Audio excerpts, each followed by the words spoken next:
Produžen je ugovor o daljoj saradnji između rukometne reprezentacije Bosne i Hercegovine i kompanije Klas. Dragan Marković i predstavnici Rukometnog saveza uz znak zahvalnosti čelnicima ove kompanije poklonili su dresove sa potpisima svih reprezentativaca u nadi da će im donijeti sreću u predstojećim utakmicama. Toliko sam ljud zbog te loše odigrane utakmice gore i tako da jedva čeka da im se revanširam.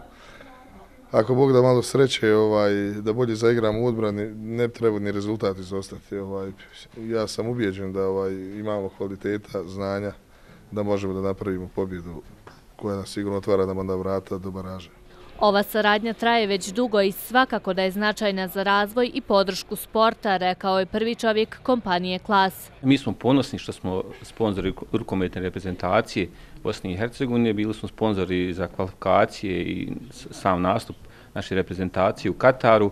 Ovo je sada produžetak saradnje koji ide za kvalifikacije za svjetsko prvenstvo u Francuskoj. Nadamo se da ćemo svi zajedno biti u Francuskoj i bodriti Bosnu i Hercegovinu. Potpisnici ugovora nakon ceremonije potpisivanja obišli su pogone kompanije, probali slastice koje se ovdje proizvode i svakako su svi poželjeli sreću našim zmajevima u utakmici sa Litvanijom. Zmajevi u Litvaniju putuju sutra, a prvu utakmicu igraju u nedjelju sa početkom od 17 sati.